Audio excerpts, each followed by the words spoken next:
안녕하세요, 여러분. 혹시 이런 경험 있으신가요? 주변에서 이런 말을 들어본 적 말이에요. 저 사람 좀 조심해야 할 것 같아. 혹은 그 사람은 진짜 이상한데. 이런 얘기 들으면 귀가 쫑긋해지고 마음 한구석에 찜찜함이 남잖아요. 특히 연애나 인간관계에서 이런 말 들으면 더 고민되죠. 내가 잘못 본 건가? 아니면 그 사람이 정말 문제 있는 사람일까? 오늘은 여러분이 그런 고민에서 조금 더 자유로워질 수 있도록 절대 만나면 안 되는 여자들이라는 주제로 이야기를 나눠볼까 해요. 물론 여기서 말하는 건 모든 여성을 대상으로 한 얘기가 절대 아니에요. 여러분이 이런 사람이 내 주변에 있을까 하고 한 번쯤 생각해 볼 만한 가벼운 팁 정도로 들어주셨으면 좋겠어요. 왜 이런 이야기를 하게 됐냐면요.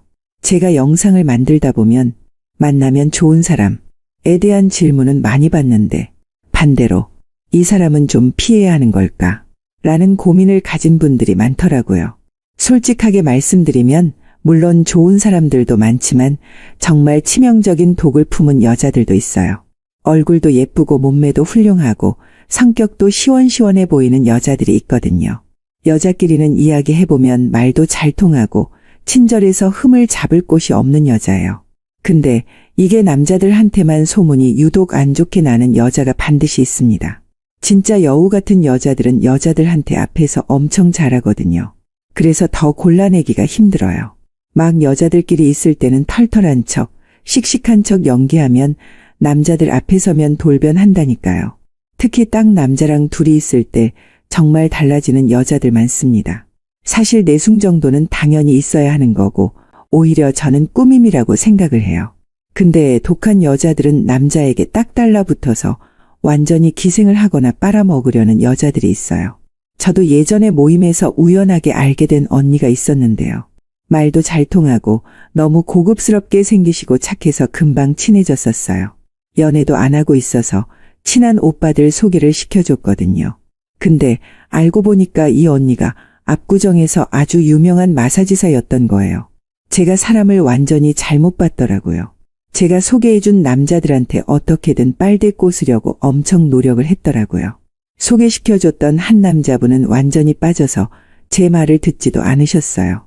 그 언니 잘못 소개시켜준 거라고 헤어지라고 제발 부탁을 했었는데 완전 빠져서 현실을 구별을 못하고 호구가 돼버린 거예요.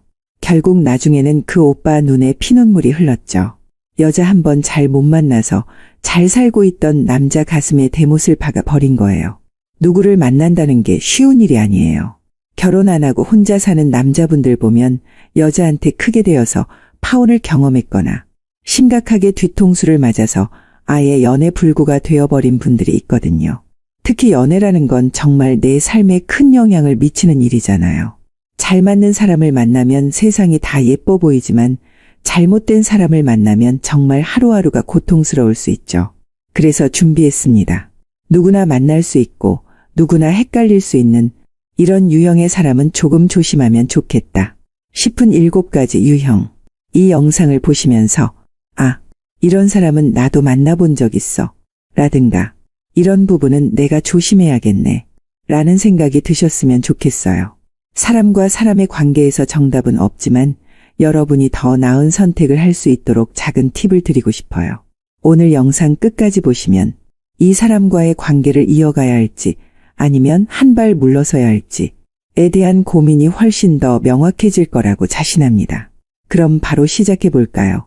여러분, 첫 번째 유형은 바로 남의 말에 너무 잘 휘둘리는 사람입니다. 이런 분들 주위에서 한 번쯤 보셨을 거예요. 뭐든지 본인의 생각보다 주변 사람들의 의견에 따라가는 타입이죠. 예를 들어볼게요. 직장 동료들이 회식하자고 하면 딱히 가고 싶지 않아도 안 가면 이상하게 보일까 하고 고민하다가 결국 참석해요.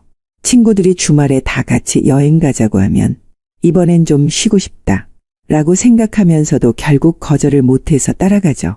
결정적인 순간마다 내가 정말 이걸 원하는가 라는 질문보다 이러면 남들이 나를 어떻게 생각할까를 더 먼저 고민하는 분들입니다. 이런 사람과 연애를 하면 어떤 문제가 생길까요? 처음엔 이 모습이 착하고 배려심 많아 보일 수 있어요. 상대방을 위해 노력하는 모습에 감동받기도 하고요. 그런데 시간이 지나면서 이 특성이 점점 불편해지기 시작합니다. 왜냐하면 연애는 두 사람이 함께 만들어가는 관계인데 이런 성향의 사람들은 주변 사람들의 영향을 너무 많이 받아서 중요한 결정을 내릴 때조차 자신의 소신보다는 타인의 의견을 따라가게 되는 경우가 많거든요. 진짜 남자분들이 이런 여자들 만나면 거의 답답해서 미치려고 합니다. 이 여자 속에 뭐가 들어가 있는지 도무지 알 수가 없어요. 껍데기만 있는 여자 같은 느낌이 든다고 하나요? 자기 친구가 어디 좋은 레스토랑 갔다고 하면 거기를 꼭 가봐야 해요. 또 물건 좋은 거 샀다고 하면 꼭 따라서 사기도 해요. 자기의 취향을 결정하는 게 아니라 다른 사람들이 하는 대로 끌려다녀요. 물론 어느 정도 상대방의 눈치를 보는 건 당연히 필요하죠. 근데 중요한 건 주변의 모든 사람들에게 다 끌려다니는 거예요. 예를 들면 직장을 선택할 때도 남자친구한테 의견을 물어보고 어느 정도 마음을 정해요. 그러다가 또 엄마 말을 듣고 마음을 바꾸다가 친구 말을 듣고 마음을 결정해요. 자기에 대한 확신이 없으니까 자꾸 휘둘리다가 결정을 하나도 못하는 거죠. 이게 너무 심해서 중요한 결정이든 작은 결정이든 스스로 내리는 게 없는 거예요. 결혼식을 한다고 했다가 또 갑자기 스몰 웨딩을 하겠다고 말을 바꾸고 그냥 혼인신고만 할까 고민을 해요. 결정은 혼자서 머릿속으로 내렸다가 혼란스러워하는 거예요. 사기당하기 딱 좋은 성격인데 거절도 잘 못하고 한마디로 자존심도 없고 자존감도 낮은 여자예요. 남자친구랑 주말에 여행 계획을 미리 세웠는데 조금 불편한 직장 동료가 약속을 잡게 되면 둘 다 거절을 못하고 약속을 이중으로 잡아버려요. 결국 이도저도 아니게 되면서 싸움밖에 안 나는 거예요.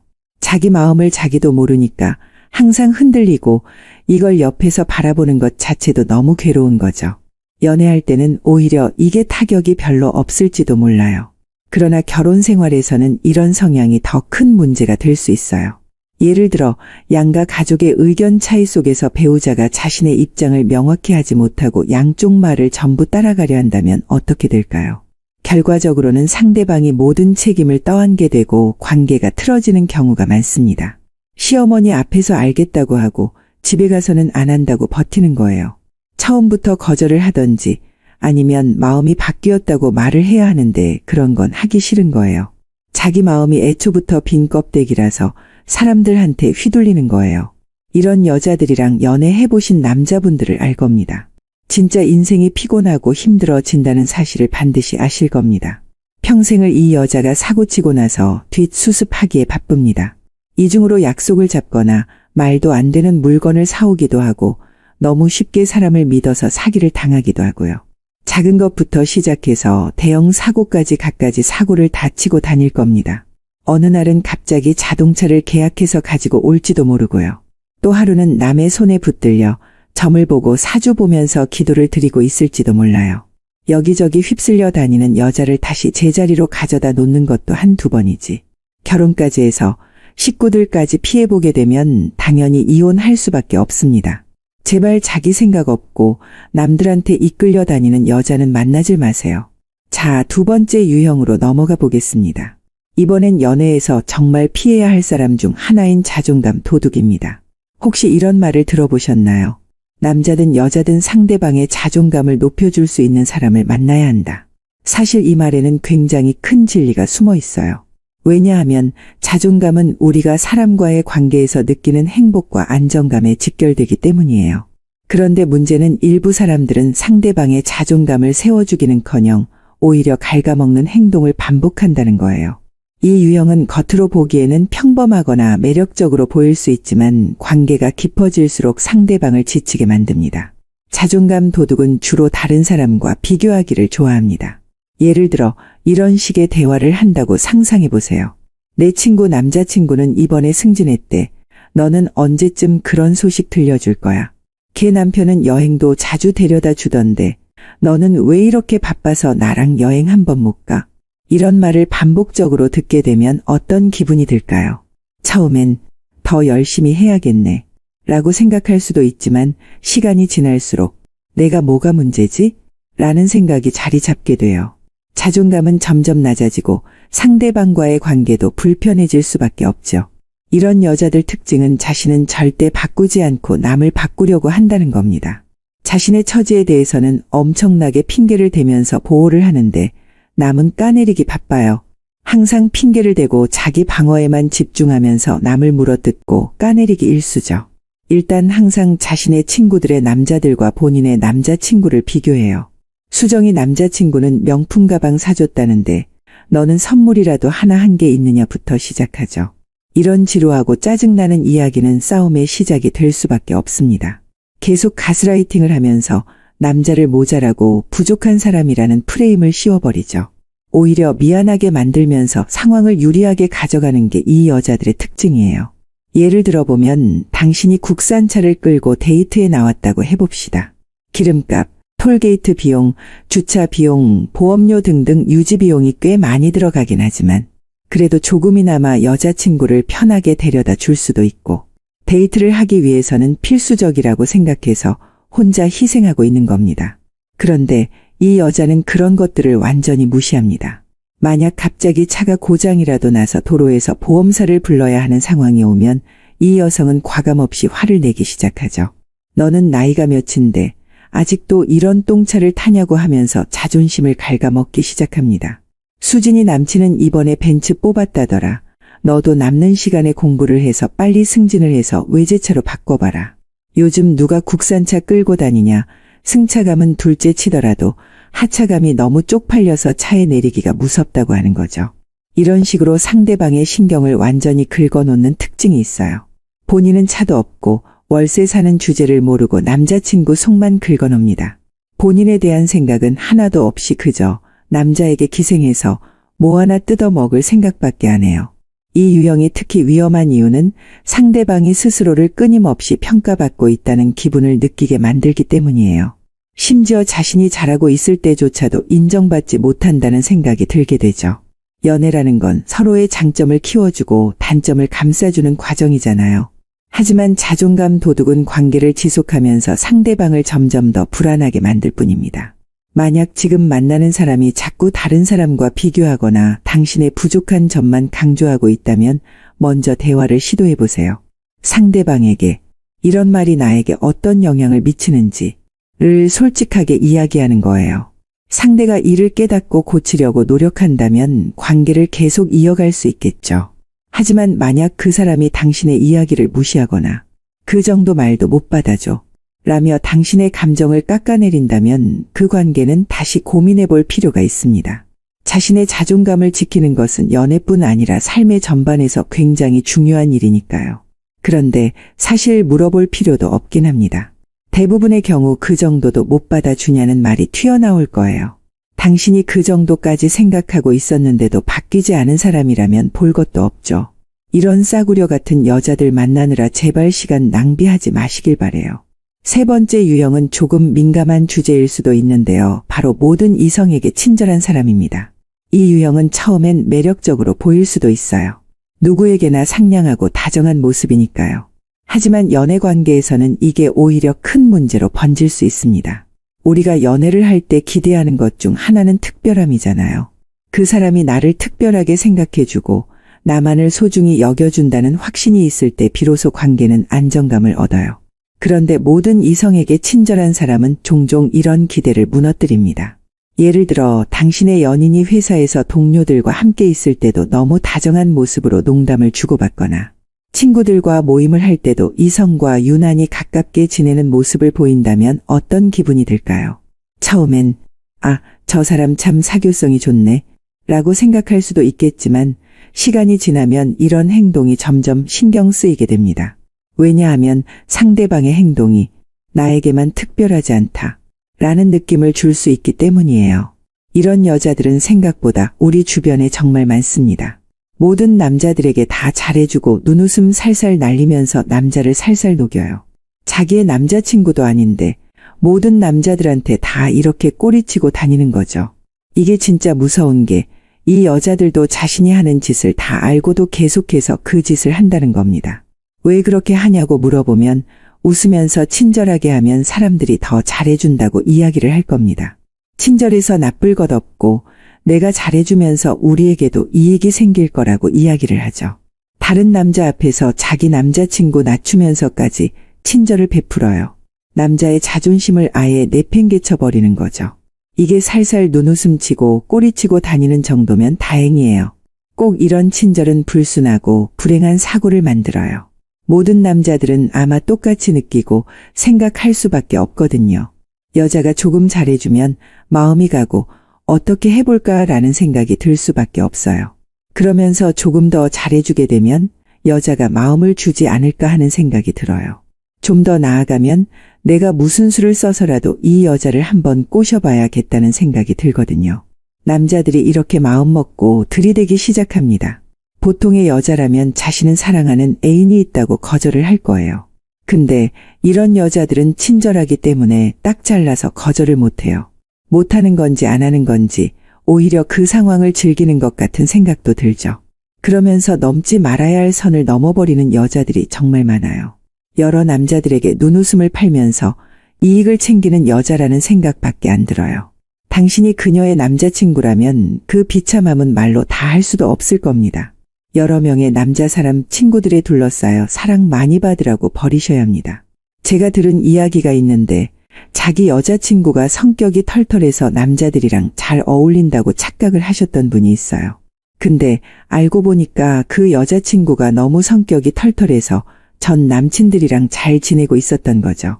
이 남자, 저 남자 가리질 않고 밤이 되면 이 남자랑도 같이 지내고 다음 날에는 다른 남자랑도 같이 지내는 여자였다는 거예요. 결국 만인에게 친절한 그녀는 누구나 문 열고 탈 수 있는 택시 같은 여자였다고 해요. 친절하게도 길에 서 있는 모든 남자들에게 활짝 자신의 문을 열어줄 수 있는 여자였던 거죠. 이 남자분은 자기만 탈 수 있는 멋진 스포츠카라고 생각을 했는데 알고 보니 소카처럼 누구에게나 열려있는 자동차였던 겁니다. 모든 이성에게 친절한 사람이라도 만약 연인을 존중하고 관계의 우선순위를 분명히 한다면 문제가 없습니다. 중요한 건 친절함과 경계의 균형을 맞추는 거예요. 연애 관계에서는 친구 관계도 중요하지만 연인의 감정이 무엇보다 우선되어야 해요. 특히 이성과의 관계에서는 내가 이 행동을 했을 때 상대방이 불편해할까? 라는 점을 항상 염두에 둬야 합니다. 예를 들어 이성과의 만남이나 연락이 많다면 그에 대해 숨기지 않고 자연스럽게 이야기하세요. 불필요한 오해를 막을 수 있고 상대방도 신뢰감을 느낄 수 있습니다. 상대방이 불안해하거나 불편함을 느끼는 이유를 무조건 예민하다고 치부하지 마세요. 그 사람의 입장에서 생각하고 어떤 점이 불편한지 대화를 통해 풀어가야 합니다. 하지만 만약 이런 대화와 노력이 반복돼도 상대방이 여전히 자신의 행동을 고치지 않거나 다른 이성과의 경계를 명확히 하지 못한다면 그 관계는 다시 고민해 볼 필요가 있어요. 내가 너무 집착하는 건가? 라는 생각이 들더라도 연애 관계에서는 서로를 존중하고 배려하는 행동이 기본입니다. 네 번째 유형은 조금 예민할 수 있지만 꼭 짚고 넘어가야 할 주제입니다. 바로 술을 지나치게 좋아하거나 술자리 분위기에 집착하는 사람이에요.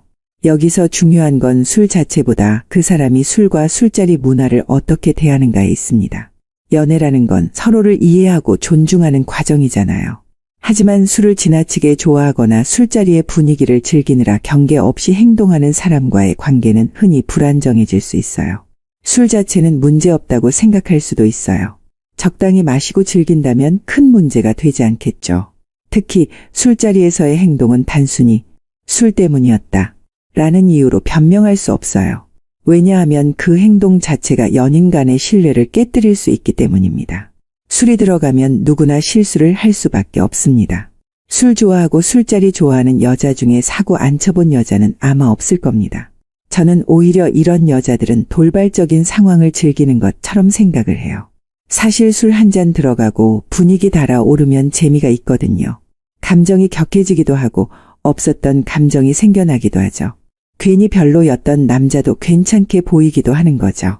호기심도 생기고 일탈하고 싶은 욕망도 생기게 돼요. 보통 이건 남자나 여자나 똑같다고 봐야 합니다. 맨날 이런 여자들이 다른 남자랑 하루를 같이 보내놓고 걸리면 자신은 전혀 그럴 의도가 없었는데 잘 기억도 안 나고 남자 손에 이끌려서 온 것 같다고 하는데요. 현실을 들여다보면 전혀 다른 경우가 많습니다. 남자친구도 좋지만 술 한 잔 기운 못 식여서 그냥 하루 뒤 섞고 보는 거예요. 정확하게 말하면 딱 한 번만 이런 짓 하는 사람도 없습니다. 왜냐하면 정말 크게 데인 사람은 그 뒤로 절대 술을 입에도 안 대거든요. 근데 자꾸 술을 마신다는 건 이미 본인이 즐기고 있다는 이야기예요. 그냥 감정에 휩쓸리고 오늘 하루 즐기고 싶다는 생각이 가득 찬 거예요. 그걸 다르게 이야기할 필요가 전혀 없죠. 이런 여자들 패턴이 너무 전형적으로 다 똑같고 비슷합니다. 대부분 일찍 들어간다고 여자인 친구들이랑 술 조금 먹고 밤 10시면 집 들어간다고 할 거예요. 근데 술자리 보내놓으면 갑자기 남자애들이 끼어서 술을 먹고 있어요. 또 밤 10시가 지나면 점점 연락이 뜸해지고 연락이 끊깁니다. 그리고 새벽까지 연락이 안 되고 다음날 아침에 연락이 돼요. 어제 술을 많이 마셔서 새벽에 집에 택시 타고 들어갔다고 거짓말을 하죠. 알고 보면 거기에 있는 남자랑 하루 만에 즐길 거 다 즐기고 해장국 먹고 있을 겁니다. 그냥 패턴이 너무 유사하고 뻔해서 힘들게 찾거나 뒤져볼 필요도 없죠. 실제 사례 하나를 들어볼게요. 준수라는 남성은 여자친구가 술을 좋아한다는 사실을 알고 있었어요. 평소엔 즐거운 자리에서 기분 좋게 마시고 끝나는 수준이라 별 문제가 없었죠. 그런데 어느 날 여자친구가 늦은 밤까지 동료들과 술을 마시며 연락을 받지 않았고 결국 그날 새벽에야 집에 들어갔습니다. 준수 씨는 처음엔 한 번쯤 그럴 수 있지 라고 생각했지만 비슷한 일이 반복되면서 점점 신뢰가 깨지기 시작했어요. 특히 여자친구가 그냥 술자리 분위기가 좋아서 늦었어 라고 대수롭지 않게 넘기는 태도에 더 큰 실망을 느꼈습니다. 결국 준수 씨는 이런 상황을 더 이상 참을 수 없었고 두 사람은 관계를 끝내게 되었어요. 술 자체가 아니라 여자친구의 책임감 없는 태도와 반복된 실수가 두 사람의 관계를 망치게 된 거죠. 물론 술을 즐기는 사람 모두가 문제를 일으키는 건 아니에요. 하지만 술자리에서 경계를 넘거나 술을 핑계로 연인의 감정을 배려하지 않는 행동이 있다면 반드시 주의해야 합니다. 술을 마신 후 일어나는 행동에 대해 책임감을 가지는 태도가 필요합니다. 술이 문제였다. 는 변명은 오히려 신뢰를 더 크게 해칠 수 있어요. 술은 핑계고 술을 기회 삼아 저질러 버리는 거예요. 원래 바람은 피우고 싶었던 거고 술을 핑계 삼아 같이 하루 논 거죠. 제발 술을 나쁜 것이라고 생각하지 마세요. 술을 나쁘게 일부러 사용한 그 여자가 나쁜 겁니다. 5번째 유형은 조금 다루기 까다로운 주제입니다. 바로 감정을 무기로 사용하는 사람입니다. 여러분 혹시 주변에 이런 사람 본 적 있나요? 무슨 일이 있을 때마다 눈물이나 분노를 이용해 상대방을 조종하려는 사람 말이에요. 사람이 감정을 표현하는 건 자연스러운 일이지만 그 감정을 상대방을 조종하거나 유리한 상황을 만들기 위해 사용하는 건 문제가 될 수 있습니다. 감정을 무기로 삼는 사람은 주로 2가지 방식으로 행동합니다. 일단 그녀들은 눈물을 무기화하기 시작합니다. 자신의 잘못이나 불리한 상황을 눈물로 덮어버리려는 경우가 많습니다. 예를 들어 상대방이 문제를 지적하면 갑자기 울면서 대화를 마무리 짓거나 억울한 척하면서 상대방이 미안함을 느끼게 만들려고 하죠. 또 분노로 상대를 위축시키기도 하죠. 대화를 감정적으로 몰아가며 상대방이 제대로 말하지 못하도록 만들기도 합니다. 이런 행동은 주로 화를 내면 상대가 꼼짝 못할 것이다 라는 계산된 심리에서 비롯되죠. 이런 행동이 반복되면 상대방은 점점 피로감을 느끼고 결국 관계 자체가 불안정해질 수밖에 없습니다. 감정을 무기로 삼는 행동은 처음엔 효과적일지 몰라도 장기적으로는 두 사람 모두를 불행하게 만듭니다. 감정적으로 조종당하는 상대는 점점 피로감을 느끼고 자신감을 잃게 됩니다. 감정을 무기로 사용하는 사람은 신뢰를 잃게 되고 상대방은 더 이상 그 사람의 진심을 믿지 못하게 됩니다. 감정을 무기로 삼는 행동이 반복되면 관계는 점점 한쪽으로 치우치게 되고 결국 균형을 잃습니다. 그렇다면 이런 문제를 어떻게 해결할 수 있을까요?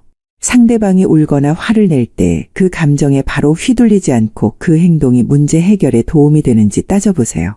예를 들어 상대가 감정적으로 반응할 때 이 문제를 해결하려면 우리 대화가 필요해 라고 침착하게 말하는 겁니다. 상대에게 감정을 조종 수단으로 사용하는 행동이 어떤 영향을 미치는지 솔직히 말하세요. 내가 울 때마다 대화를 끝내야 하는 것 같아서 힘들어 같은 식으로 솔직하게 전달하는 것이 중요합니다. 6번째 유형은 부정적인 사고방식을 가진 사람입니다. 여러분 혹시 이런 사람 만나보셨나요? 모든 상황에서 부정적인 면만을 보고 희망보다는 걱정과 불만으로 대화를 채우는 사람 말이에요. 이런 부정적인 사고방식은 단순히 그 사람 개인의 문제로 끝나지 않고 함께 있는 상대방의 삶에도 큰 영향을 미칩니다. 부정적인 사람과 함께 있으면 처음에는 그들의 이야기에 공감해주고 위로를 해주고 싶을 거예요. 하지만 시간이 지나면 점점 그 부정적인 에너지가 나에게도 스며드는 걸 느끼게 됩니다. 예를 들어 상대방이 늘 이런 식으로 말한다고 상상해 보세요. 우리가 아무리 노력해도 결국엔 잘 안 될걸. 이런 거 해봤자 똑같아. 뭐하러 시간 낭비해. 처음엔 저 사람은 힘든가 보다 라고 이해할 수 있지만 이런 말들이 계속 반복되면 나까지도 모든 일을 부정적으로 바라보게 되는 상황이 올 수 있어요. 특히 연애라는 건 서로가 서로에게 에너지를 주고받으며 긍정적인 영향을 끼쳐야 하는데 부정적인 사고방식은 그 관계를 점점 피폐하게 만들 가능성이 높습니다. 부정적인 사고방식은 단순히 기분만 나쁘게 만드는 게 아니라 관계의 근본적인 부분을 흔들어 놓습니다. 부정적인 사람과 함께 있으면 상대방을 위로하고 이해하려는 과정에서 감정적 에너지가 빠르게 소진됩니다. 항상 부정적으로 생각하는 사람과 함께하면 나 역시 미래에 대한 기대감이나 희망을 잃게 될 수 있어요. 부정적인 사람은 대화에서 주로 자신의 불만을 털어놓고 위로받기를 기대하기 때문에 상대방이 감정적으로 고갈될 가능성이 높습니다. 상대방의 부정적인 사고방식이 본인에게 어떤 영향을 미치고 있는지 솔직히 이야기하세요. 상대방이 이를 깨닫고 개선하려는 노력을 한다면 관계를 지속할 수 있는 가능성이 열립니다. 부정적인 사고방식을 가진 사람들은 실패에 대한 두려움이 큰 경우가 많아요. 작은 목표를 함께 세우고 그 목표를 성공적으로 이루면서 긍정적인 경험을 쌓도록 돕는 것도 좋은 방법입니다. 마지막으로 다룰 유형은 감성과 이성이 조화를 이루지 못한 사람입니다. 이 유형은 연애와 결혼 같은 장기적인 관계에서 특히 중요한 문제로 작용할 수 있어요. 왜냐하면 관계라는 건 감정만으로도 또 이성만으로도 온전히 유지될 수 없기 때문입니다. 먼저 감정에 지나치게 치우친 사람에 대해 이야기해 볼게요. 이런 사람들은 순간적인 감정에 따라 관계를 대하는 경향이 있습니다. 기분이 좋으면 상대방을 극진히 대하지만 기분이 나쁘면 작은 일에도 싸움으로 번지거나 관계를 끝내자고 쉽게 말하기도 하죠. 이런 태도는 연애 초기에는 다소 귀엽게 느껴질 수도 있지만 시간이 지날수록 상대방에게 큰 부담이 됩니다. 특히 갈등 상황에서 감정적으로만 반응한다면 문제를 해결하기보다는 갈등이 더 깊어질 가능성이 커요. 반대로 이성적으로만 생각하는 사람도 문제가 될 수 있습니다. 이들은 관계를 지나치게 분석적으로 대하며 감정을 표현하는데 서툴러 상대방에게 차가운 인상을 줄 수 있어요.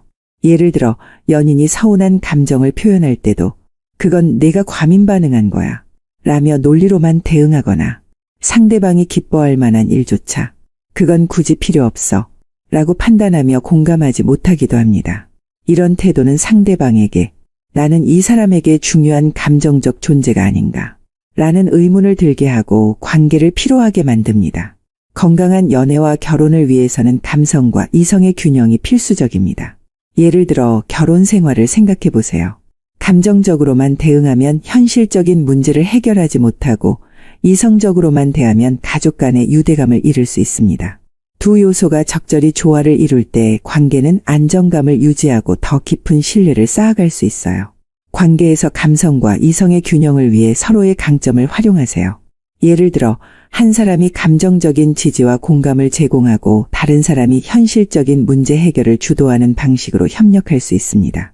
감정을 나누면서도 현실적인 관점을 유지하는 연습을 함께 해보세요. 그런 기분이 드는 거 이해해. 그럼 이 상황에서 우리가 할 수 있는 건 뭐가 있을까? 같은 대화 방식이 도움이 됩니다. 만약 상대방이 자신의 감정적이거나 이성적인 태도를 조율하려는 노력을 전혀 하지 않는다면 관계의 지속 가능성을 다시 고민해 봐야 할 수도 있습니다. 서로를 보완하고 균형을 맞추려는 노력이 없다면 한쪽이 지나치게 희생하는 관계가 될 가능성이 높기 때문입니다. 여러분, 지금까지 절대 만나면 안 되는 여자들이라는 주제로 이야기를 나눠봤습니다. 우리는 연애와 결혼이라는 관계가 단순한 감정의 교류를 넘어 서로에게 긍정적인 영향을 주고받는 과정이라는 점을 알게 되었습니다. 첫 번째부터 7번째까지의 유형을 다시 한번 떠올려 볼게요. 남의 말에 잘 휘둘리는 사람, 자신만의 소신 없이 주변에 의해 쉽게 흔들리는 사람, 끊임없이 비교와 비판으로 상대방을 지치게 하는 사람, 이성과의 경계를 명확히 하지 않아 불안감을 주는 사람. 술과 술자리로 인해 신뢰를 무너뜨릴 가능성이 있는 사람. 눈물과 분노로 상대를 조종하려는 경향이 있는 사람. 매사에 부정적이어서 관계를 피폐하게 만드는 사람. 감정과 현실 사이의 균형을 맞추지 못하는 사람.